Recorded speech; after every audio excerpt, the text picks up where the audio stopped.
জান, আমি যে কি খুশি হয়েছি জানো, তুমি যে আমার জন্য এটাকে পাঠাইছো না, আমার মনে হচ্ছে এখন তোমাকে কাছে করে কি যে করবো তোমাকে বোঝাতে পারছি না। আচ্ছা শোনো, তুমি কোনো টেনশন করো না, আমি কালকে ঠিকঠাক চলে আসবো।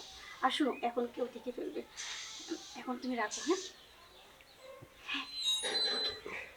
ওকে ভালো থাকো না।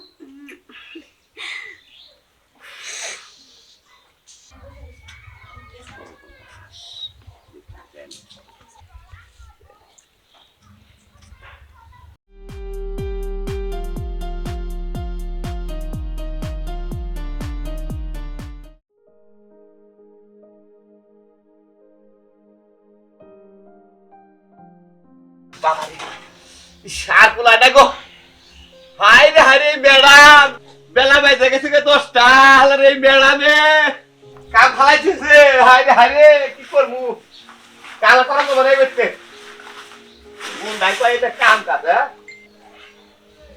কালাম, কালাম, এই কালাম, কই গেল রে? হ্যাঁ ম্যাডাম কোন ডাকতেছি কি কানে যায় না?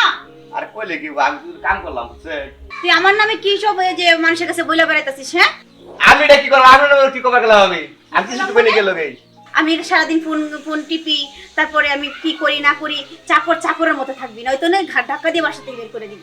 এই শুনেন আপনি খালি টেলে কথা কথা বলতে গাড় ধাক্কা বাইকে দেবো আমি কার কাছে কি করছি হ্যাঁ, আমার কানে বুঝি আসে না? না, তুই কি করিস না করিস আমি সব আমার কানে আসে। কত বড় সাহস, আমার খাই আমারই পড়ে, আবার আমার নামই রাস্তা রাস্তায় বদনাম করে ছড়াই। আজকে আসুক বাড়িতে, আজকে তোর একদিন কি আমার একদিন, আসুক আজকে তোর একদিন কি আমার একদিন।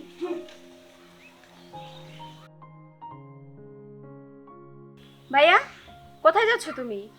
তুমি তো জানো আমার ভাবি কেমন মানুষ সে আমাকে বাড়িতে গাড় দেখাবে বের করে দিচ্ছে কেন?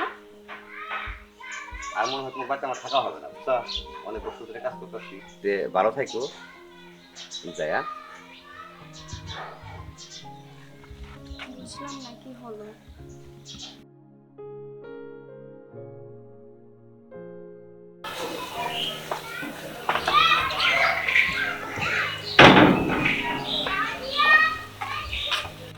আপনি কই যাইতেছেন? অনেক বছর ধরে আপনাদের বাড়িতে আমি কাজ করতেছি আরে আপনার সমস্যা কি? আপনি এরকম করতেছেন কেন? স্যার আপনাদের বাড়িতে আমি থাকতে পারতেছি না আপনি থাকবেন না কেন? হঠাৎ করে এই কথা কেন? কেন আমার বাসায় কাজ করা হবে না? কোনো সমস্যা? আর শুনেন না, আমি তো অফিসের কাজে বাইরে থাকি, আপনার জন্য সময় দেওয়া হয়। এই বাড়িটা না আপনি থাকলে পরে আমার অনেক ভালো লাগে, কারণ আপনি যে দায়িত্ব নিয়ে কাজ করেন, আপনার বাবাও কাজ করতো, আপনিও কাজ করেন, আপনি তো আমাকে নিজেকেই মানুষ, আমার মায়ের মতো। আরে তখন তুই কি বলতে চাচ্ছেন? আমি তো কিছু বুঝতে পারতেছি না। আপনাদের তো শিক্ষিত মানুষ অল্প কথাতে বুঝবেন স্যার আপনার কাছে আমার একটা অনুরোধ আমাকে আর আটকেন না তো আর একটা কথা বলি ম্যাডামের প্রতি নজর রাখেন একটু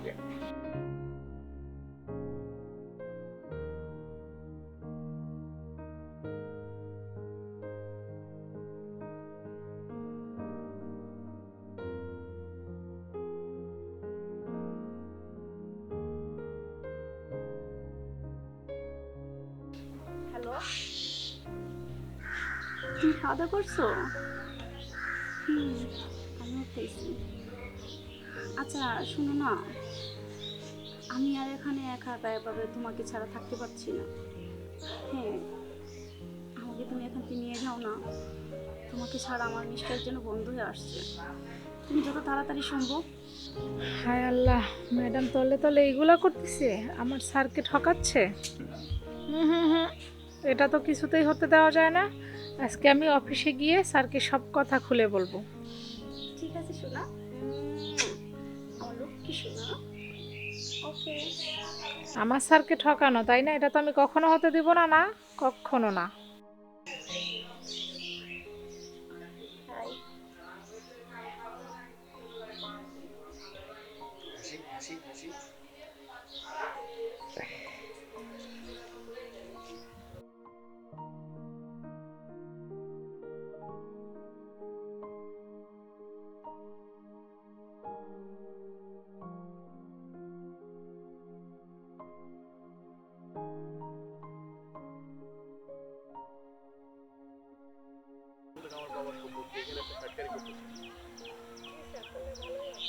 তাই ঠিক আছে, তাহলে চলুন।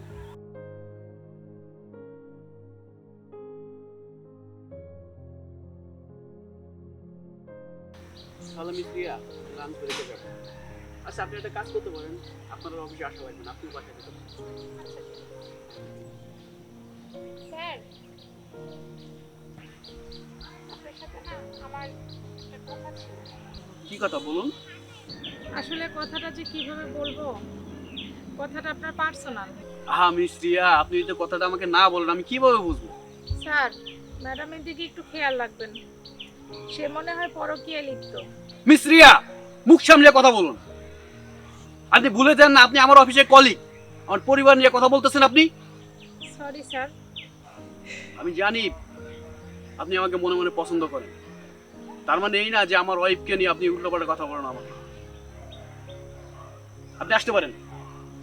It's okay sir.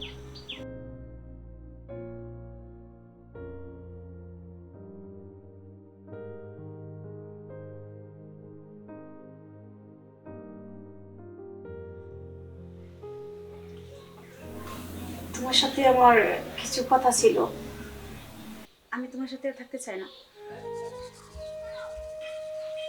ছেলেটার নাম কাউসার আহমেদ, বয়স 30 বছর, অনেক বড় ব্যবসায়ী, অনেক টাকা পয়সা আছে। তুমি সব জানো? অনেক টাকা পয়সা আছে তার। আজ 11টা বাজে তোমাদের দুজনের ফ্লাইট। তোমার খারাপ লাগছে না? তোমাদের 13 বছর ধরে সম্পর্ক চলতেছে, 6 মাস ধরে ফিজিক্যাল রিলেশন। আমি যে কথাগুলো বললাম এটা কি সত্য বলছি নাকি মিথ্যা বলছি? তুমি এত কিছু জানার পরও আমার জন্য প্রতিদিন ফোন নিয়ে আসতে? দেখো, যে থাকা সে থেকে যায়, আর যে চলে যেতে চায় তাকে চলে যেতে দিতে হয়। কারণ না থাকার জন্য হাজারটা কারণ খোঁজে, আর থাকার জন্য একটা কারণই যথেষ্ট। দেখো, তোমার হাজব্যান্ড হিসেবে আমি তোমাকে কখনো কিন্তু কিছু দিতে পারিনি। না দিতে পারছি ভালোবাসা, না দিতে পারছি সময়, না দিতে পারছি টাকা। তো তোমার জন্য আমার ছোট্ট একটা উপহার আছে।